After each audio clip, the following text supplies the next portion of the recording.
pamor besi mata hitam, ya ini satu. Pamor pengawak wojo, ya ini satu. Sengaja saya babarkan karena biar sahabat pusaka Jawa tidak perlu membuka-buka buku. Oh ternyata pamor ini sana di buku ini, di buku ini. Karena buku keris tuh, saya lihat sahabat pusaka ini buku keris semua. Sahabat pusaka Jawa tinggal merangkum saja dari omongan saya.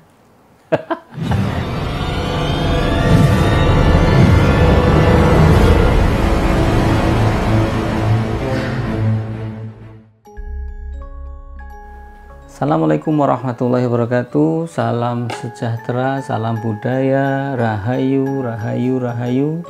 Berjumpa lagi dengan saya Mas O di channel Pusaka Jawa Official. Tentunya saya harap sahabat Pusaka Jawa selalu dalam keadaan yang terbaik dimanapun dan kapanpun, dalam situasi apapun. Begitu juga dengan saya berharap sahabat Pusaka Jawa tidak lupa untuk like, komen, share, and subscribe agar saya selalu semangat dalam membuat video untuk mengedukasi sahabat-sahabat Pusaka Jawa. Kita berbagi sedikit pengetahuan yang saya ada. Kali ini saya akan membabar satu pusaka yang legendaris yang mungkin sahabat Pusaka Jawa pernah dengar. Ada salah satu min auliyaillah, walinya Allah, memesan kepada seorang empu yang terkenal, yaitu Empu Pangeran Sedayu, memesan sebilah pusaka keris dari bahan mata pena beliau, mata pena yang buat nulis ya. Nah, mungkin sudah tahu. Oke, saya sebutkan. Dapurnya adalah dapur keris Kolomunyeng. Dapur keris Kolomunyeng itu kita awali dari yang tadi saya sampaikan, bahwasanya Empu Pangeran Sedayu kedatangan min auliyaillah, yaitu Sunan Giri, meminta kepada Pangeran Sedayu dibikinkan satu bilah pusaka dengan bahan mata pena yang beliau punya. Kemudian Empu Pangeran Sedayu dan Sunan Giri datang ke Besalen Pangeran Sedayu, Empu Pangeran Sedayu. Kemudian mata penanya ditaruh di Besalen, kemudian yang buat nempa, kemudian dipukul satu kali, ternyata mata penanya terbang dan muter, dan setelah berhenti menjadi sebilah keris dengan dapur yang baru, yang dapur belum ada namanya di situ. Karena saking bingungnya dan dalam penamaan, akhirnya Kanjeng Sunan Giri melihat kejadian itu, kerisnya muter-muter atau munyeng-munyeng, akhirnya dinamakanlah keris Kalamunyeng. Ya, jadi sahabat Pusaka Jawa, itu versi menurut Babat Tanah Jawi. Karena ada versi yang lain. Karena ada versi yang lain yang ya ada yang berbeda lah, tapi yang saya sampaikan tadi berdasarkan Babat Tanah Jawi. Nah, di dalam warongko ini ada namanya keris Kalamunyeng, tapi nanti akan saya buka setelah sedikit saya mengulas tentang siapa sih Empu Pangeran Sedayu itu, ya kan? Nah, ini Empu Pangeran Sedayu bernama asli adalah Empu Supamandrangi. Beliau mempunyai adik Empu Supagati. Nah, kok bisa dia menjadi pangeran? Asal usulnya berasal dari seperti ini. Dulu pada zaman kerajaan Majapahit terjadi satu kekisruhan di kerajaan karena salah satu pusakanya, yaitu Sumelang Gandring, hilang. Keris Sumelang Gandringnya hilang. Karena ingin mengabdi kepada kerajaan Majapahit, maka kakak beradik itu Supagati dan Supamandragi datang ke kerajaan.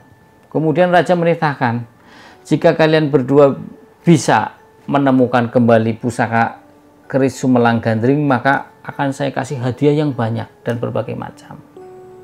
Ya, akhirnya mereka berdua karena ingin mengabdi kepada Majapahit, mereka bersedia. Mereka berdua berjalan ke arah timur, dan setelah berjalan ke arah timur, Empu Supamandrangi mengganti namanya jadi Empu Rambang. Empu Rambang sendiri berasal dari kata ngelambrang. Lambrang itu berjalan tanpa tujuan, tanpa arah. Sampai ada yang mengatakan sampai ke Madura. Dan di Madura dikatakan sampai ketemu dengan Ki Koso, Empu Koso. Tapi ada yang mengatakan juga bahwa Ki Koso atau Empu Koso ya Empu Supamandrangi. Tapi wallahu alam. Ya, ini hanya sekedar wacana. Nah, setelah dari Madura, beliau Empu Supamandrangi pergi ke Blambangan. Nah, di Blambangan beliau mendatangi Ki Luwuk. Ki Luwuk adalah empu kesayangan dari Adipati Menak Dadali Putih. Terus akhirnya datang dengan Ki Luwuk mengabdi menjadi apa? Kalau mengabdi di situ membantu Ki Luwuk dalam membuat pusaka. Akhirnya kan berdasarkan lama-kelamaan ketahuan ternyata garapannya bagus, Empu Supamandrangi dan Empu Supagati. Melihat hasil setelah sekian lama, Adipati Menak Dadali Putih melihat garapan atau hasil dari karya-karya Empu Supamandrangi bagus. Adipati Menak Dadali Putih melihat hasil yang bagus, maka menyuruh kepada Empu Supamandrangi membuat satu bilah pusaka yang tidak lain adalah pusaka keris Sumelang Gandring. Begitu bahagianya Empu Supamandrangi melihat pusaka atau keris yang dicari-carinya ada di Blambangan dan ketemu. Akhirnya dari perbincangan Empu Supamandrangi dengan Adipati Menak Dadali Putih, Empu Supamandrangi menyanggupi membuat pusaka putran karena disuruh sama Empu Menak Dadali Putih membuat putran dari keris Sumelang Gandring itu. Nah, Empu Supamandrangi menyanggupi 40 hari, tapi dengan syarat ketika pembuatan tidak ada satu orang pun yang masuk ke pesalennya, kecuali adiknya Empu Supagati yang akan membantunya. Dan kesepakatan itu berjalan lancar. Akhirnya Adipati Menak Dadali Putih menyetujui, bahkan menyuruh beberapa prajuritnya untuk menjaga di pesalennya agar tidak ada orang yang masuk, meyakinkan tidak ada yang masuk. Singkat cerita, setelah berjalan 40 hari, maka selesai sudah penggarapannya. Tapi yang ada yang miss di sini. Ternyata Empu Supamandrangi tidak membuat satu putran, tapi 2 putran. Putran itu keris KW-nya lah kalau sekarang. Kan disuruhnya bikin 1 tuh. Dia bikin 2 dan persis sama indahnya dengan yang aslinya. Akhirnya keris Sumelang Gandring yang asli ditaruhlah di paha kiri Empu Supamandrangi di situ. Tapi yang sahabat pusaka saya ketahui, Empu Supamandrangi ketika di Blambangan dia merubah nama lagi menjadi Pitrang. Ini buat hasanah ya. Jadi di Blambangan itu Empu Supamandrangi terkenal dengan Empu Pitrang namanya. Empu Pitrang, ya, Empu Pitrang. Jadi kalau ada orang Empu Pitrang, Empu Ramban, Empu Supamandrangi, satu orang itu. Satu orang, karena orang dulu memang suka berganti-ganti nama untuk mengelabui status sosialnya atau biar orang tidak mengetahui. Sudah menjadi lazim lah ya pada zaman dulu. Beda dengan sekarang, KTP-nya langsung ketahuan. Karena menunjukin KTP di sana kan tidak ada KTP zaman itu. Nah, setelah itu saking senangnya Adipati Menak Dadali Putih dengan garapan yang asli, sang Raja Blambangan sampai bingung untuk membedakan mana yang asli dan mana yang palsu. Padahal itu dua-duanya putran palsu semua. Yang aslinya sudah sama Empu Supamandrangi di pahanya. Karena saking senangnya, maka Empu Supamandrangi diberi hadiah tanah, juga seorang wanita yang kemudian diperistri dari adik dari Adipati Menak Dadali Putih. Nah, setelah beristri, setelah beberapa bulan, Empu Supamandrangi berpamitan untuk pergi ke kerajaan Majapahit dan istrinya sedang mengandung. Kemudian berpesan kepada istrinya, nanti jika anak ini lahir laki-laki diberi nama Jakasura. Nah, sahabat Pusaka Jawa pasti kan tahu tuh kalau keris-keris garapan Jakasura bagaimana, iya kan? Jakasura yang kerisnya hampir kayak sombro, pendek, tapi dia punya kelebihan di peksi pasti ada lubangnya. Itu biasanya ciri dari Empu Jakasura. Itu anaknya Empu Supamandrangi atau Empu Pitrang atau Empu Ramban. Setelah kembali, singkat cerita, kembalilah ke Majapahit. Setelah kembali ke Majapahit, maka Raja Majapahit senang sekali dengan keberhasilan keberhasilan Empu Supamandrangi menjalankan misinya, mendapatkan kembali keris Sumelang Gandring, maka diberi hadiah kembali, dinikahkan dengan adik sang raja, kemudian mendapat tanah perdikan. Tanah perdikan itu tanah bebas pajak, dan dia kemudian digelari Pangeran Sedayu.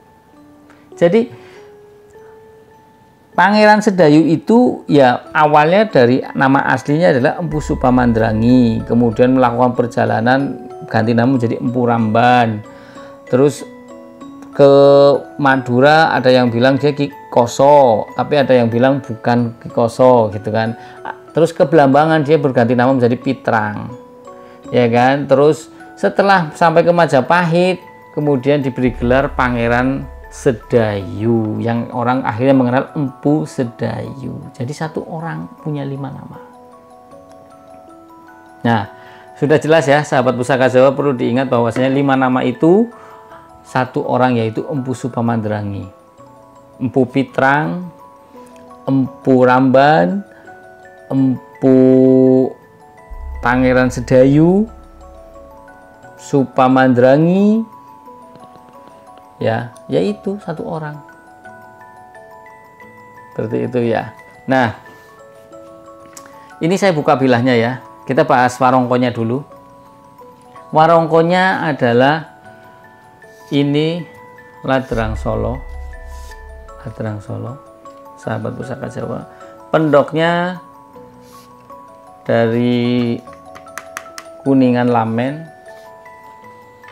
Mendaknya ini motif Jogja, handle-nya sama Solo, bahan kayunya dari kayu trembalo, Kita buka sahabat Pusaka Jawa.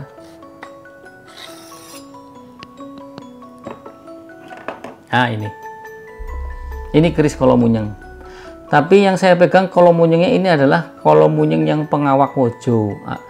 Pengawak Wojo kalau di Jawa Timur namanya Wono Ayu, kalau di Kalimantan, di Sumatera, di Malaysia mengatakan keris mata hitam karena tidak ada pamornya. Sama satu, ya sama ini kelengan ya ini.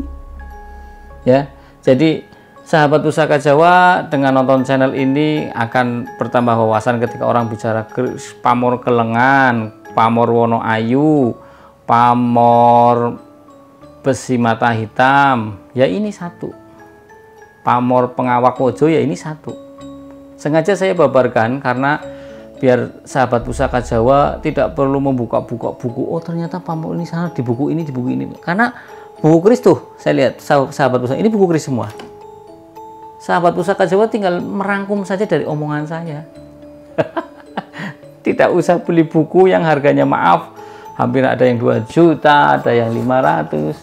Bukan masalah harganya, tapi masalah sahabat Pusaka Jawa mau tidak untuk membaca dengan buku yang tebal-tebal seperti ini.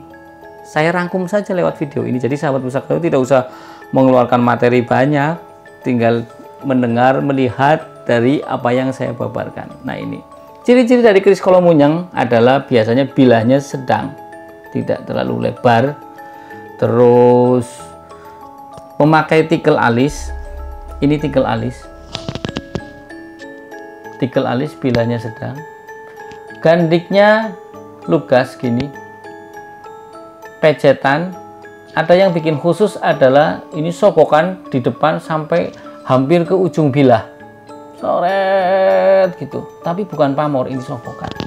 Sahabat Pusaka Jawa bisa lihat ya. Tuh sokokannya, ya kan? Ini sokokannya. Tuh. Nah, ini keris Kolomunyeng. Keris Kolomunyeng sendiri, dapur keris Kolomunyeng itu adalah keris dapur berdapur lurus. Jadi tidak, kalau ada yang bilang Kolomunyeng bereluk, ya nggak pas, karena keris Kolomunyeng dapurnya dapur lurus. Dengan ciri-ciri yang tadi saya sebutkan, yang paling mudah adalah dengan gandrik kayak gini polos, ada tikel alis, sokokan depan lurus, ya. Ditangting pun enak. Biasanya kalau keris-keris kelengan seperti ini itu bahannya dari besi-besi pilihan atau besi impor. Jadi kalau keris kelengan biasanya bahannya bagus besinya. Dan ini seloroknya hitam kebiruan.